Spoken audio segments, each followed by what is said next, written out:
Robert Maynard, Heavyweight Boxing News. Just doing a review on the Day of Reckoning card from the 23rd of December. A review of all the heavyweight fights that were on the card on the night. First fight of the night was Frank Sanchez versus Junior Fa. Frank Sanchez getting the win as I expected, starting out slow. Eventually he landed the big right hand, wobbled Junior Fa and managed to get him out of there. And I think it was about the 7th round. Correct us in the comments if I was wrong. I can't remember properly, but Frank Sanchez was very impressed with him.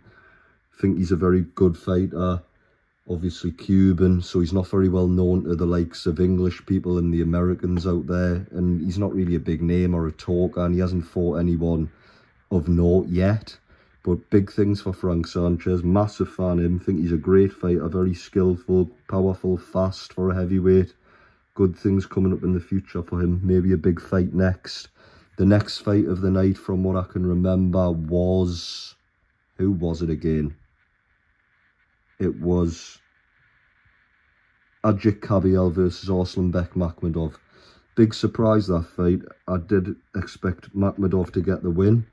Obviously, he's a big unit. He's knocked out everyone he's fought, really. Beat the likes of Carlos Takam. But Kabayel performed out his skin. Fast hands. Just the speed, I think. The speed was too much for Arslanbek Makhmudov to deal with. It was one of the toughest fights of Makhmudov's career so far, obviously. And I was really, really impressed with Agit Kabayel. Obviously, another one, not very well known. A good fighter, very good fighter, obviously. But not a big name or well known. So he'll probably get a big fight next. And if he fights the way he did against Makhmudov, then I'll happily watch him again. Very entertaining fighter. And could cause problems for some guys inside the top 10 if he fights like that again. The next fight was Jarrell Miller versus Daniel Dubois. Dubois getting the stoppage in the 12th round. Good fight. Miller, obviously with the weight and stuff, tired as the fight went on. But I was impressed by Daniel Dubois. He showed a lot of heart in that fight and stuff. For me personally, I don't think he's top tier level. Lower top 10, but lower in the top 10, I would say, of the heavyweight division.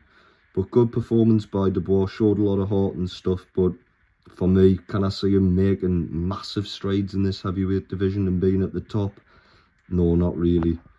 The next fight of the night was obviously Deontay Wilder versus Joseph Parker, the men on the screen there. Massive surprise. I put Deontay Wilder on my bet. Joseph Parker fighting at mid-range, avoiding the right hand, coming in with combinations, powerful, speed. Just completely dominated Wilder. You could see it, even if you hadn't watched boxing before, you could see he was just dominating the fight.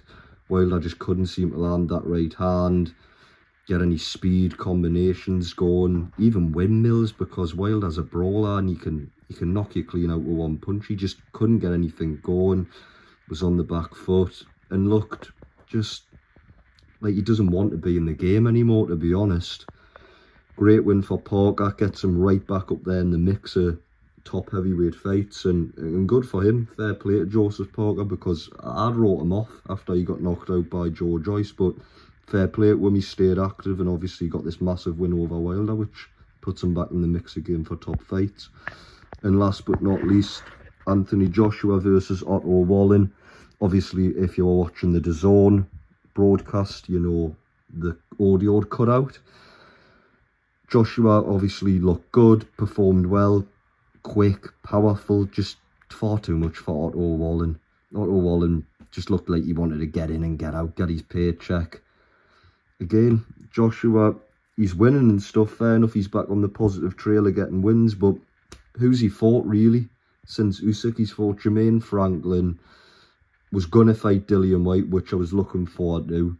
It would have been a test, and I'll mention Dillian Whyte in the next video I make, actually. But that's the fight everyone was looking forward to, AJ White. The careers were on the line. For me, AJ needs a good stern test. I actually think Ngannou would be a good fight for him, because it would prepare him for big fights if he was to fight a Fury, or maybe even Usyk again, or if the Wilder fight is to happen. Then I think Ngannou could be a good test. He performed well against Fury. He's powerful. He can obviously box a bit. He's going to have more training time. So I think an AJ Ngannou fight could potentially happen and be good for him, obviously financially and for his career.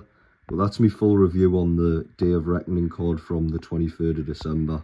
I've rambled on a bit and I've been trying to remember all the fights and stuff off the top of my head because I'm just doing this off the dome. But thanks for watching everyone, and I'll be back with another video.